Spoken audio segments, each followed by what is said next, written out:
Everyone, अस्सलाम वालेकुम। Welcome back to my channel Tabassum tailoring hub. तो कैसे हैं आप सब? उम्मीद करती हूँ आप सब ठीक होंगे। मैं हूँ आपकी तबस्सुम, आ रही हूँ आपको सिखाने कुछ न्यू और इंटरेस्टिंग। मैंने अपने एक वीडियो में आपको शलवार की कटिंग बताई थी, तो आज मैं उसको इसमें आपको उसकी स्टिचिंग बताऊंगी, ठीक है ना। तो पहले हम सबसे पहले बेल्ट स्टिच करते हैं शलवार का। तो मैं शलवार की स्टिचिंग 2 पार्ट्स में डिवाइड करूंगी, ठीक है ना, क्योंकि वीडियो बहुत लॉन्ग जाएगा, इसलिए मैं 2 पार्ट्स में करके डालूंगी। पर अच्छे से देखिएगा तभी समझ में आएगा, स्किप करेंगे तो नहीं समझ में आएगा। कटिंग में मैंने बेल्ट का मेजरमेंट नहीं बताया था, क्योंकि मैंने 18 बेल्ट बताई थी ना आपको। तो हमें रेडी मुझे 27 इंच चाहिए बेल्ट की चौड़ाई, और लेंथ क्या बोलते सो 6 इंच चाहिए। तो मैंने इसमें पूरा 28 इंच लिया है, क्योंकि आधा आधा इंच हमारा स्टिचिंग मार्जिन में जाएगा, ठीक है ना। तो चलिए शुरू करते हैं। पहले दोनों बेल्ट ऐसे ले लेना है, इन दोनों को स्टिच करना शुरू करना है। तो हम शुरू यहाँ से करते हैं।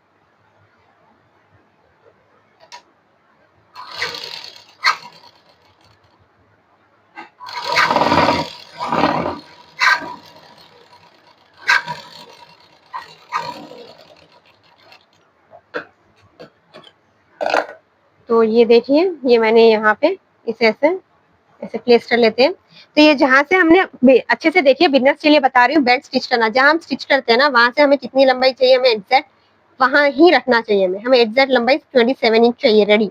तो हम 27 को सिलाई के बाहर से रख के उसे अब हम प्लेस करेंगे। ये कहाँ आ रहा है हमारा, यहाँ तक आ रहा है, तो वहां तक हम अपना निशान डाल लेंगे। 27 इंच हमारा यहाँ तक आ रहा है, ठीक है ना। और यहाँ से हम लगभग अब हमारा जो वो डालने का होता है ना नाड़ा, तो उसके लिए हम 2 इंच लेंगे। 2.5 भी ले सकते हैं, पर मैं 2 ले लूँ। 2 इंच हम नाड़ा डालने के लिए लेंगे, और यहाँ से यहाँ तक हम वापस से सिलाई लगा देंगे, ठीक है ना। और ये जो लाइन है ना, हमें इसकी स्ट्रेट कर देनी चाहिए। यहाँ तक हमें नाड़े के लिए लेना है, तो हमें स्टिच यहाँ से स्टार्ट करना है और यहाँ पर लॉक करना है, ठीक है ना। इस लाइन को भी लंबा ले लीजिए अगर आपको नहीं समझ में आया, अगर आप बिगनर है तो, ठीक है ना, क्योंकि 27 हमारी सिलाई यहाँ तक आ रही है, ठीक है ना। तो इसी लाइन के ऊपर हम बनाएंगे, अच्छे से देखिए।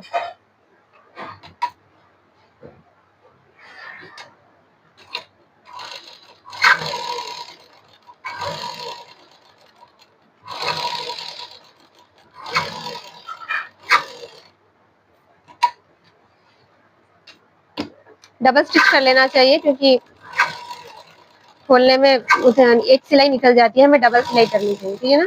और जहाँ हम अपने कॉर्नर्स पर आ जाते हैं ना, जहाँ हमें फिनिश करना है, वहां पर हमें पट्टा कर लेना चाहिए, यानी स्टिच लॉक कर लेना चाहिए। ये हो गया हमारा।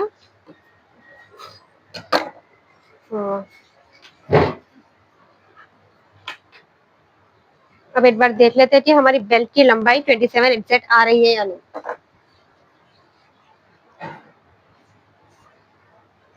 इसे यहाँ रखते हैं और इसे यहाँ पे प्लेस करते हैं।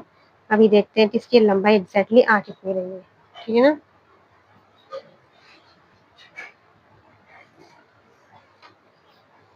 एग्जैक्ट मुझे 27 ही चाहिए, ठीक है ना। तो देख लीजिए, एग्जैक्ट मुझे 27 ही आ रही है, ठीक है ना। क्योंकि बिगनर्स को मेजरमेंट लेने में, ये साइड से लेने में प्रॉब्लम होती है। जब मैं सडनली पूरा वो करके बता सकती थी, लेकिन साइड से ऐसा, ये साइड का जो मार्जिन है ना, ये लेने में, ये कहाँ से सिलाई लगानी चाहिए, जो मेरे पास आती थी ना स्टूडेंट सीखने, तो उन्हें ये चीज में बहुत दिक्कत आती थी। तो इसलिए मैंने आपको ऐसे समझा रही हूँ मैं आपको, ठीक है ना। स्पेशली मैं ये बिगनर्स के लिए बता रही हूँ। अब इसे क्या करना है, हमें ऐसे ओपन कर लेना है, ऐसे ओपन कर लेना चाहिए इसको। और ये जो दिखाई दे रहा है हमें, ये जो है ना, इसे ऐसे फोल्ड कर देना चाहिए, ठीक है ना। देखिए,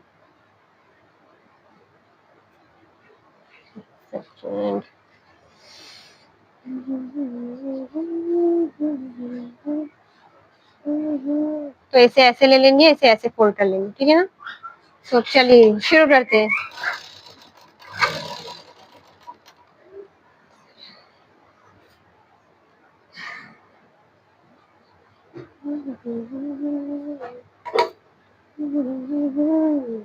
और ये जो हमारा, जहाँ हमने छोड़ा था ना 2 सेल की सिलाई, जहाँ मैंने मार्क लगाया था ना, वहीं से हमें इसे घुमो लेना चाहिए।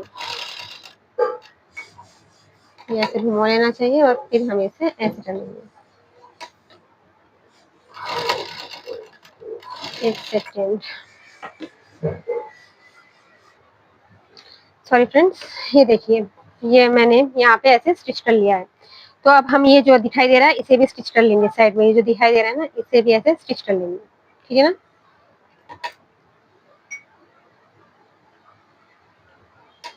ये ऐसे स्प्रेड कर लीजिए अच्छे से खींच के, और इसे स्प्रेड करके ऐसे स्टिच कर लेते हैं।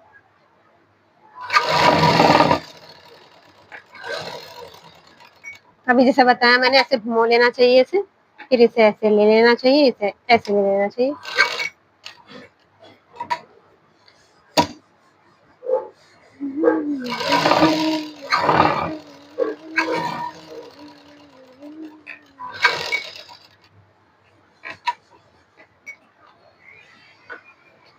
और जो भी थ्रेड्स वगैरह रहते हैं ना अच्छे से काट लेने चाहिए, वरना थ्रेड्स रहे तो अच्छा नहीं लगता, ठीक है ना।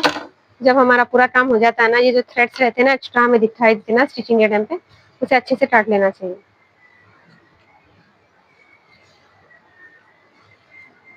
एक और तरीके से भी बनता है ये बेल्ट बनाने का, और एक तरीका है वो भी मैं आपको बताऊंगी, पर मैं आपको ये बता रही हूँ क्योंकि ये ज्यादातर जितना भी मैं जितने भी कपड़े स्टिच करती हूँ ना उनको ऐसे ही नाड़ा डालने का पसंद है, वो लोग ऐसे ही दालो बोलते हैं मुझे, तो इसलिए मैं आप लोगों को ये बता रही हूँ। और बिगनर्स के लिए ये बहुत आसान होता है। और एक तरह से भी आता है जो पहले ही हम इसे सिलाई लगा के और बीच में से राइफल से उधेड़ सकते हैं, ठीक है ना, वो ट्रिक भी मैं आपको बताऊंगी। फिलहाल मैं आपको ये बता रही हूँ, इसको अच्छे से देख लीजिएगा।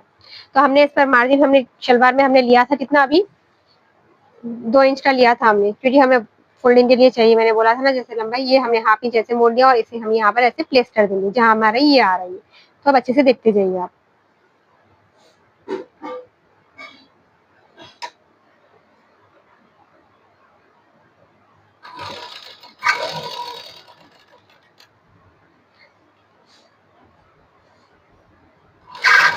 आराम आराम से लगाना चाहिए। अगर बिगनर है तो निशान लगाकर ही ट्राई कीजिएगा। मैं ऐसे ही कर रही हूँ बिना निशान के, क्योंकि मुझे आता है, अंदाजा मुझे पता है, ठीक है ना। जिन्हें नहीं आता वो लोग निशान लगा लीजिए, क्योंकि हमने चौड़ाई में जब 2 इंच या 2 इंच छोड़ा था ना, 2.5 इंच भी चाहे तो आप ले सकते हैं। अगर आप बिगनर है तो आपको ज्यादा मार्जिन चाहिए तो 2.5 इंच भी ले सकते हैं। मैंने 2 इंच ही लिया है नेफा मोड़ने के लिए।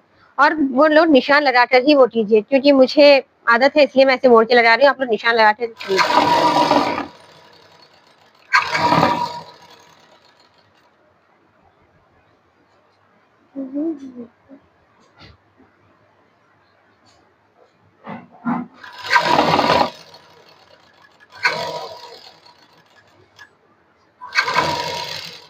और हाँ, जिसने मेरी कटिंग का वीडियो नहीं देखा शलवार की, वो लोग पहले जाके शलवार का कटिंग का वीडियो देखिए, तभी स्टिचिंग का देखिए, तभी समझ में आएगा, अगर कोई बिगनर है तो, वरना नहीं समझ में आएगा, ठीक है ना। और मैंने शलवार की ड्राफ्टिंग के ऊपर भी वीडियो डाला है, वो भी देख लीजिए। वो स्पेशली मैंने मेरे बिगनर्स के लिए डाला है, ताकि उन्हें कटिंग स्टिचिंग अच्छे से समझ में आए। आसन के ऊपर, क्रॉच एरिया के ऊपर, क्रॉच एरिया की लेंथ कितनी लेनी चाहिए बिगनर्स को, जो अभी बच्चियां जो सीख रही है, जिन्हें आसन लेने का अभी उतना नहीं पता फॉर्मूला, वो लोग उस चार्ट के हिसाब से, मैंने चार्ट दिया था जिसमें मैंने स्क्रीनशॉट लेने के लिए बोला था, आप उस चार्ट को देखिए, स्क्रीनशॉट के हिसाब से आप अपना काम कर सकती है। क्योंकि अभी जो नई लड़कियां सीख रही है ना, उन्हें इतना जल्दी आसन क्रॉस एरिया नहीं समझ में आता, तो उनके लिए मैंने एक चार्ट वेरीफाई किया है। वो मैंने खुद अपने बहुत से कस्टमर्स का देख के सीखे वो चार्ट बनाया है। तो डेफिनेटली वो चार्ट आप लोगों के ऊपर अच्छे से बैठेगा। अगर आप वो चार्ट फॉलो करेंगे तो आप किसी की भी शलवार सी सकते हैं आसानी से, क्रॉच एरिया का लेंथ लगा सकते हैं। ये देखिए, ये दिखाई दे रहा है आपको, ये सिरे से हमें फिर वापस उसी सिरे पे आ जाना चाहिए।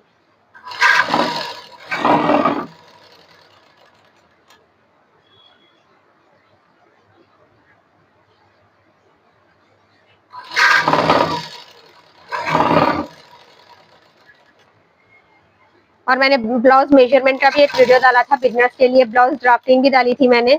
तो पहले मेरी ड्राफ्टिंग देखिए, तभी आप कटिंग, पहले ड्राफ्टिंग कटिंग स्टिचिंग तभी देखेंगे, तभी समझ में आएगा, वरना नहीं आएगा आपको। और ये जब हम यहाँ आ जाते हैं ना लास्ट में, तो यहाँ पक्का कर लेना चाहिए आपको, ताकि आपका स्टिच ओपन ना हो, ठीक है ना। यहाँ पे स्टिच लॉक कर लेना चाहिए आपको।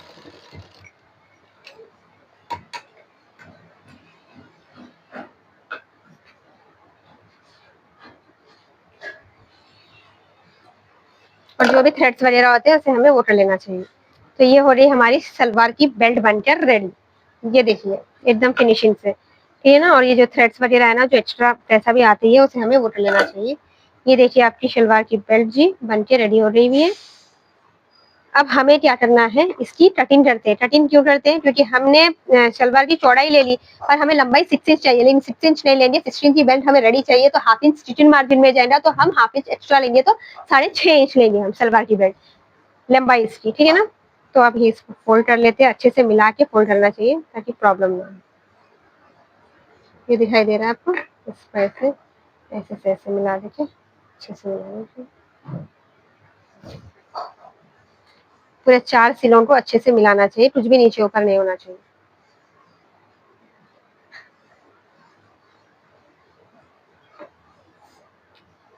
तो ये रहा हमारा मेजरमेंट टेप। अब हम इससे लगाएंगे यहाँ से 6.5 इंच, मैंने बोला ना आपको रेडी, भी ले सकते हैं हम लोग। ठीक है ना, क्योंकि आधा इंच हमारा स्टिचिंग मार्जिन में चला जाएगा। ऐसे स्केल से लंबाई लाइन डाल लेनी चाहिए ताकि निशान आपका इधर उधर ना हो। बिगनर्स के लिए बोल रही हूँ मैं। ठीक है ना। ये जो दिखाई दे रहा है आपको, ऐसे से कटिंग कर देंगे।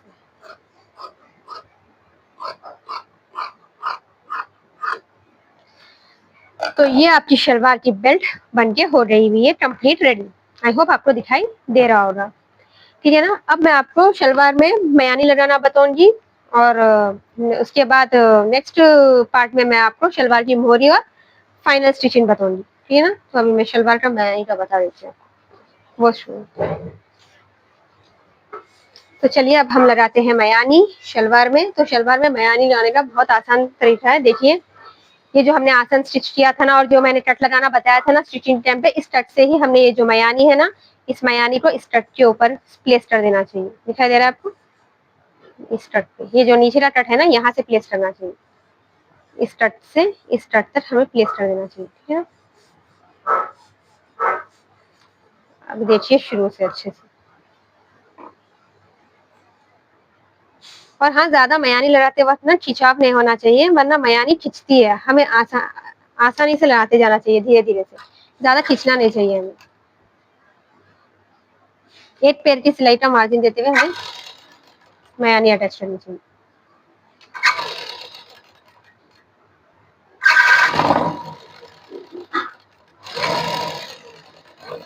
और हाँ, दोनों मयानी हम एक ही शलवार के पैंचे में लगाते हैं। ठीक है ना।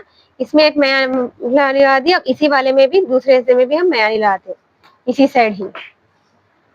मतलब मयानी एक ही पैंचे के पैर में लगती है। ये देखिए, अब ये ऐसे भी यहाँ।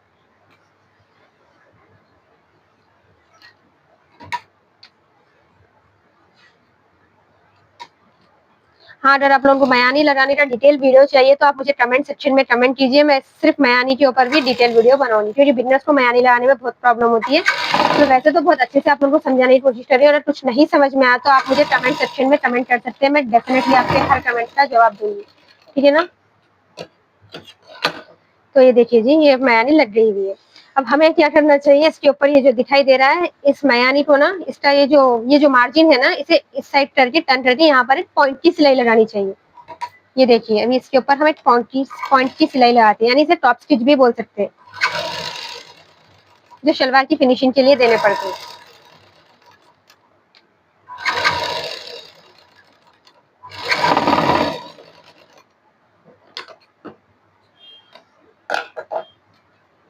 अब एक ऐसा ही टॉप स्टिच यहाँ पे भी लगा लेंगे हम, इसके ऊपर भी।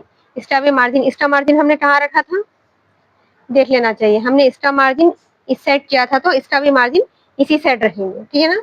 मार्जिन बेटर साइड के हिसाब से करना चाहिए। ये हमने ले ली, ये मयानी रख दी। कुछ भी मुश्किल नहीं है। हाँ, स्टार्टिंग में थोड़ा मुश्किल लगता है, लेकिन होता कुछ भी नहीं है। अगर एक बार आप अपनी खुद की मशीन लेके घर पर करना शुरू कर देंगे तो आपको काम बहुत ही आसान लगेगा। ये हमने मयानी अटैच कर ली। अब हमें क्या करना है, इसका दूसरा ये जो पार्ट होता है ना, इसे ले लेना चाहिए शलवार का। ये मैं आपको सिंपल सलवार बता रही हूँ, बहुत जल्दी मैं आपको पटियाला शलवार भी बताऊंगी। अगर आप लोग मेरे वीडियोस के साथ पूरा ऐसे ही जुड़े रहेंगे तो आपको अच्छे से समझ में आएगा। लेकिन कंप्लीट वीडियो आपको देखना पड़ेगा, तभी समझ में आएगा, वरना नहीं आएगा। ये जो दिखाई दे रहा है, दूसरी हमने शलवार ले लिया, इस शलवार को भी इसके इस आसन से ऐसा मिला देंगे। तो देखिए, चलिए मैं बताती हूँ आपको कैसे करते हैं।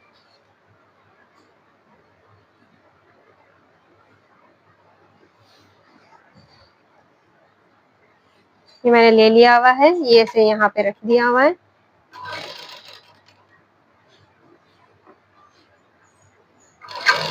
ये ऐसे हाफ इंच का मार्जिन देना चाहिए हमें, ठीक है ना। और ये जो हमारी मयानी है ना, यहाँ की मेन सिलाई यहाँ की देखिए आपकी कैसे करनी चाहिए, यहाँ पर कैसे क्रॉस लेना चाहिए आप देखते जाइए। ये जो है ना हमने लिया ना, जो हमें सीते सीते ही इसे घुमा लेना चाहिए, इसे सीते सीते ही इसे ऐसे घुमा लेना चाहिए। ये जो है ना, ये पॉइंट को ना ऐसे लेते लेते ही हमें ऐसे ले लेना चाहिए, ठीक है ना। ऐसे लेते हुए फिर इसे ऐसे लेना चाहिए। दिखाई दे रहा है आपको, ये जो दिखाई दे रहा है ना, इसमें खिंचाव नहीं आना चाहिए, हमें खींचना नहीं चाहिए बिल्कुल भी, आसानी से लगाते जाना चाहिए आपको आराम से अच्छे से। और हाँ, बिना मयानी वाली शलवार भी आप बना सकते हैं, लेकिन मैं मयानी लगाकर ही बनाती हूँ, क्योंकि मयानी वाली शलवार ना अच्छी होती है, कम्फर्ट होती है, बैठने में आपको दिक्कत नहीं होती। ये देखिए जी, ये आपकी मयानी लग के रेडी हो रही है फिनिशिंग से। यहाँ पर भी टॉप स्टिच लगाना है हमें, पॉइंट की सिलाई है। पहले हम दूसरा आसन, दूसरी मयानी का भी जोड़ लेते हैं, उसके बाद फिर मैं आपको टॉप स्टिचिंग बता देती हूँ। तो देखिए जी, ये देख लिया ना हमने, इसे ऐसे ले लिया,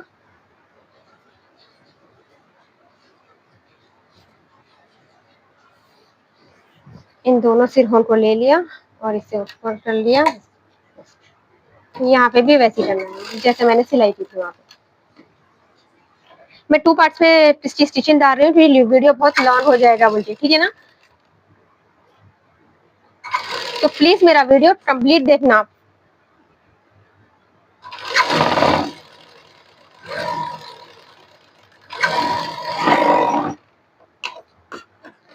ये देखिए, मैंने यहाँ की भी अटैच कर दी है। अब हमें इसका मार्जिन इस साइड कर देना चाहिए, जो मार्जिन है ना हमारा, ये वाला मार्जिन हमें इस साइड करके टॉप स्टिच लगा देना चाहिए। अब यहाँ हम टॉप स्टिच लगा देंगे, ठीक है ना।